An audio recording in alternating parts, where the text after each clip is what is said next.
Jäger auf Kurpfalz, der reitet durch den grünen Wald, schießt das Wild daher, gleich wie es ihm gefällt. Juja, da lustig ist die Jägerei, all hier auf grüner Heid, all hier auf grüner Heid. Hey, Facebook friends. Yes, indeed. What am I listening to? German folk songs. Why, you might ask? Has that old Ozark Tim turned into some kind of white supremacist? Is he over in Arkansas becoming a neo-Nazi? Oh, no. That would be crazy, wouldn't it? No, my dear friends. There's another explanation. You see, I recently found out that my good friend Steve Ramey, with whom Sabrina and I just spent a wonderful several days up in Kansas City, Missouri. And by the way, those of you who call Missouri misery, I know who you are. I wasn't miserable once. In fact, let me tell you something. I love southern Missouri, and I appreciated and loved Kansas City when we were up there. First of all, it's a major urban center of the United States. I think it's about the size of Portland in terms of population. And we went downtown for this amazing breakfast. Boy, the name of the place slips my mind right now. I want to say it's called Mission or something like that. It has some kind of one-word name, sort of like progressive churches today, you know. They have one-word names like, I don't know, Bowl or Neutron or, I don't know, Creek Bed. But I digress. I guess that's the hip thing to do today, to have one-word names. Anyway, yeah, we went to breakfast in Kansas City, and then good old Steve took us to the museum, the steamship museum, where they dug up an old steamship from pre-Civil War days, and it was like they dug up the Titanic because it had all this amazing porcelain plates, knives, tools galore, horse equestrian stuff, weapons, clothing. Apparently this steamship was, hang on just a minute, gotta turn that off. This steamship was going up the Missouri River toward Montana, and it was filled with things to sell along the way, you know, to the pioneers who were heading west on the Oregon Trail and such, because it was pre-Civil War. So that would have, so yeah, in the 1850s, that would have been a mega busy time for the Oregon Trail pioneers. But anyway, it had all kinds of stuff on it. And this guy was checking out this air conditioner on this farmer's land, and this fella who lived there, he was kind of a Sasquatch, Bigfoot hunter, kind of, you know, we think of him as a tinfoil hat guy, kind of crazy guy hunting for crazy things. He told him that there's a steamship buried under the soil in this farmer's field, and he was probably, at first he's probably, yeah, right, but apparently the river changed course over time, and so anything that was sunk, just a second, I'm changing lanes. Anything that was sunk in the Missouri River, and by the way, it struck a log or some semi-submerged branch. That, by the way, that happens a lot. When I lived in Portland, the Willamette River would sometimes get, and the Columbia most likely, would get clogged with logs and debris, and it would actually damage a lot of the boats, the fishing boats people had and stuff, because they didn't see, you know, where the half-submerged branches and logs were at. But anyway, it had cut a hole in the hull of this thing, and apparently the draft on it was only like 6 feet, meaning that it would go down 6 feet, I think, when it was full. And so, you know, parts of that river are not all that deep on top of that. But anyway, they dug down in this farmer's field, and, you know, they used some equipment to determine that there was metal under there or stuff under there, and they started finding stuff. And make a long story short, these 6 guys, I think it was like 1985, sometime in the 80s, they started to unearth all this incredible stuff, even the carcass of a mule.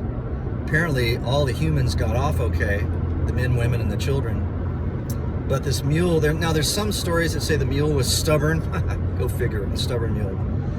The mule was too stubborn and didn't want to get off the boat, and so it drowned. Another one was that the guy who owned it didn't even bother to go back and get the mule. You know, maybe he was overly concerned for his own life. I don't know the whole story, but we saw a mule carcass. You know, the bones of the mule, the jawbone of an ass.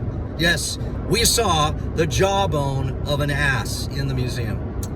But anyway, one of the great things about this museum is that one of the docents leading us was one of the guys who was involved in unearthing this thing.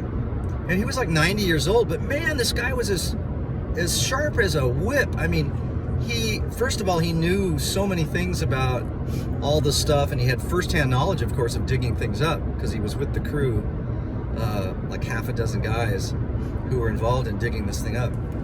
And they, you know, to their credit, they decided they wouldn't make money off the stuff, but they would,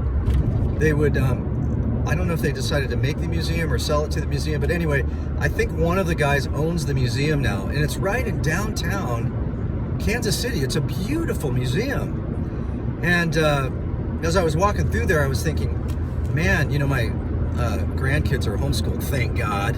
Thank God they're homeschooled. They're not under the propaganda arm of some horrid place like Portland Public Schools. But they, I want to take them up there. And also, I noticed the Black Negro League, it was called. I know I'm saying it. Get over it. Negro League. That's even what the sign says in Kansas City, which probably has more black people in it than Portland ever had. So the Negro League, so I'm going to say it again, Negro League. By the way, the word for black in Spanish is negro. So, you know, yeah. Get over it, politically correct idiots. So anyway, the Negro League Baseball Museum is in Kansas City, and I want to go up there, and there's like a jazz museum, and what else? Oh, a World War I museum at the top of this hill, and it's got these massive, like, angels or cherubs with their wings are over their heads, and Marie Ramey, Steve's wife, told me that they were like the angels of, like, mourning for war or something. They're supposed to be like mourning over war, and they have their wings over their heads like they're bowed down and mourning that there's war. So I would love to go to that with the grandkids. I'm probably going to need to take a couple days, maybe 3, maybe find an Airbnb or something, or pitch my tent in the back of Benjamin Ramey's backyard, or do something like that. But, and that was another great thing. We got to spend time with the Ramey kids and their grandkids. Ooh, they were a hoot. These 3 boys. They were so well behaved.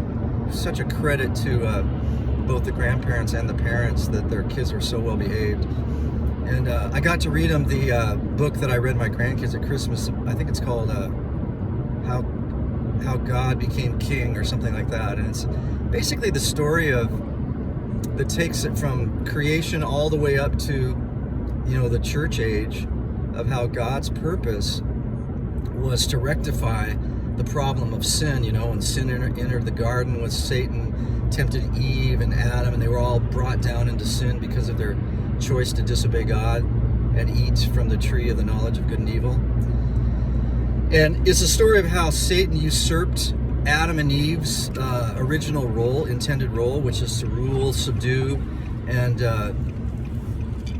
populate the earth and be the tenders of the garden and take care of God's creation and tend the animals and name the animals and be the stewards of God's creation. And they gave that role up because of their sin.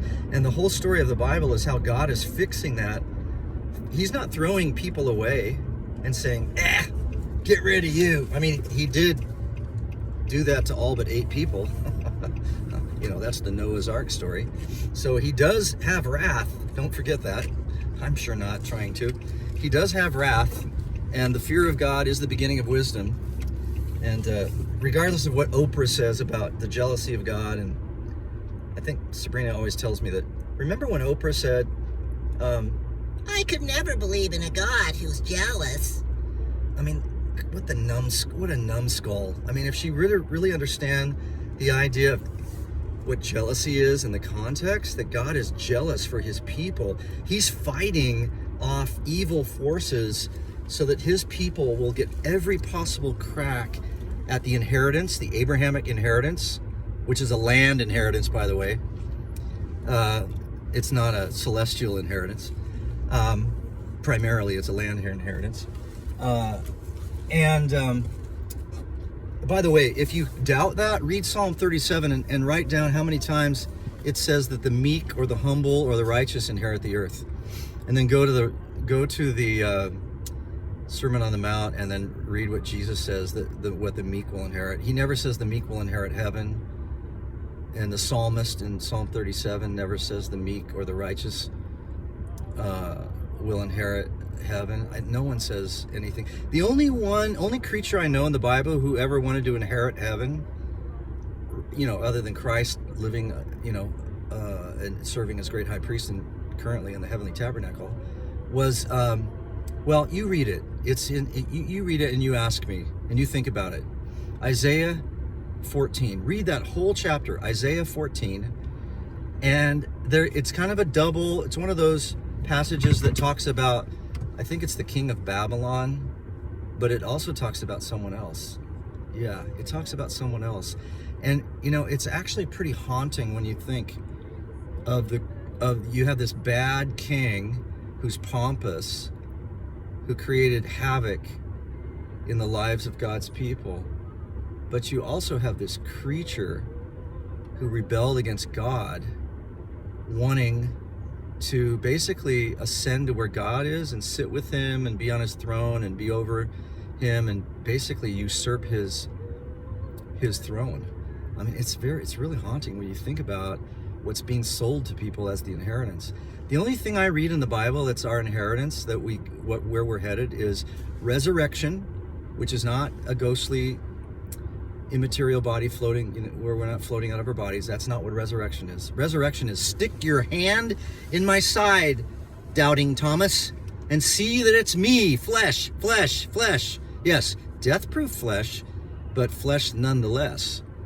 That was what Jesus showed, and we're told in 1 Corinthians 15 and other places that our resurrection is going to be exactly like Jesus. We're going to have the kind of body that Jesus has. Death-proof, but recognizable. And here it comes, Plato people, Greek lovers. Here it comes. Made of matter, as in solid, liquid, gas, plasma, matter. So, yeah, I go into all of this in my Villa Scriptura episodes. If you want to look on YouTube, just type in Villa, V-I-L-L-A, space, Scriptura, S-C-R-I-P-T-U-R-A,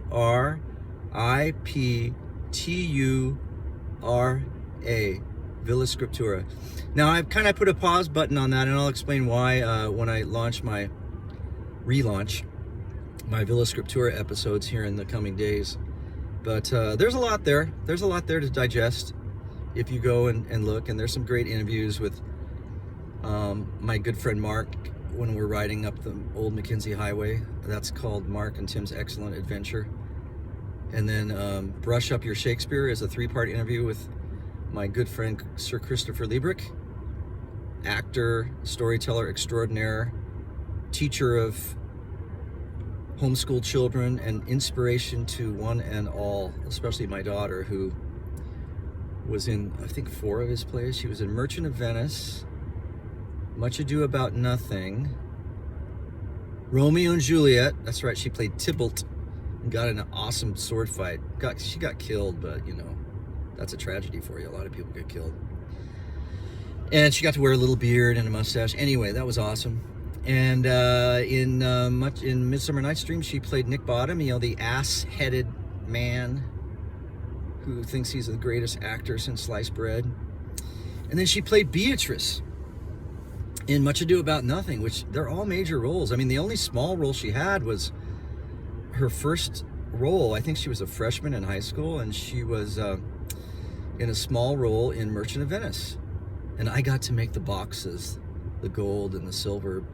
I think there's 3 boxes that some characters open up. And I'm not a carpenter. I am like the worst possible carpenter you would ever want to use, but I volunteered.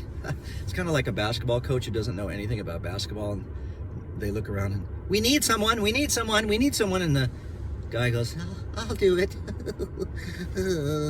And then he gets ridiculed at the games. That's an awful thing when the guy volunteers to do something he hardly thinks he can do, and then, come on, coach, go! Put him in! Put that one in! Come on! Look at your plays! I can't believe I played. That's why I never did that. I never would ever do that. Because I don't know anything about basketball. The only thing I was sort of good at, and I mean sort of, barely, was baseball. Just because I played it all the time. I was in Little League, and my dad was a giant, huge baseball player and fan. Mostly player. I mean, he got tried out for the California Angels. And I always felt kind of guilty too, because I was like an unplanned pregnancy kid. And I always felt like my dad had to sort of give up some of his dreams to, to be a young father. He never said anything to me like, oh, if only you hadn't been born, Tim. He would never have done that. He had other flaws, but that wasn't one of them. He would never have done that. I felt, up until the time he left our family, I won't go into that whole story, but I felt pretty loved by my parents. They were good to me, and they spanked me. Hallelujah, thank you very much. I didn't turn out to be the perfect kid, but I knew right from wrong. I knew what my boundaries were. Thank God I lived in an era where my parents were courageous enough to spank me anywhere, the store, the car, at home. After I got spanked at school for picking on a kid, I got spanked again at home. And I look back on that and I go, I was never beaten. No one was ever out of control. Sometimes it was a hand, sometimes it was a belt. But I'm thankful for it, man. Trust me, I've taught for 30 years, and I have seen the worst of the worst, but mostly by parents who don't do anything. They even feel guilty for giving timeouts. I mean, it's pathetic. I've seen some wonderful parents, and some of them are on Facebook with me, and they're great. They were great parents. There's this one family, I won't say their names, but they know who they are. Their son was an amazing writer, and their daughter, she was so sweet and kind, and she did podcasting in my classroom, and the dad was like they were both journalists. The parents were both like TV, they were TV reporters, and they could have been really pompous and, we're TV reporters. You're a little person. You're a little teacher that gets hardly paid anything. You don't know anything. But they treated me like a peer. They were so respectful. And there were other parents at the school I was at that were wonderful. They treated me with the utmost respect, and I'll never forget them. And they were generous people and kind people. But then they were the ones who would hire an attorney to fight you over stuff like making their kid clean his desk out. And I'm not kidding you. I got accused of desk dumping once. Yeah, desk dumping. Because the kid wouldn't clean his desk out, and it was so stuffed with papers. The only way I could get it out was to flip it down. I wasn't trying to be mad or anything. I was just flipping it down to get the paper out because I couldn't get it out. I guess I could have taken a knife or a sledgehammer to it or something, and I got the mother, she was crazy, man. She called an attorney, and I actually had to go to meetings where the district would pay close to $200 to get a substitute for me a day so that I could attend a meeting with an attorney over desk dumping. It's ridiculous. You guys wonder why teachers are leaving in droves? That's one of the reasons. It's really not the kids. I mean, I was in a pretty good school. I didn't get any knives thrown at me or some kid peeing on me or anything like that. I did have a girl vomit on my arm once. Man, was it hot. That vomit, when it comes out of your mouth, it is really hot. But anyway, that's probably enough. I got to go into Lowe's and pick something up and keep listening to my... Es vergeht kein Stund in der Nacht,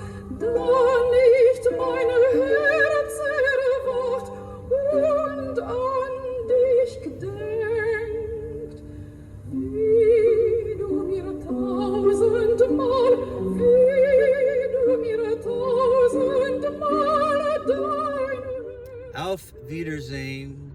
Auf Wiedersehen. Goodbye, my friends. So long.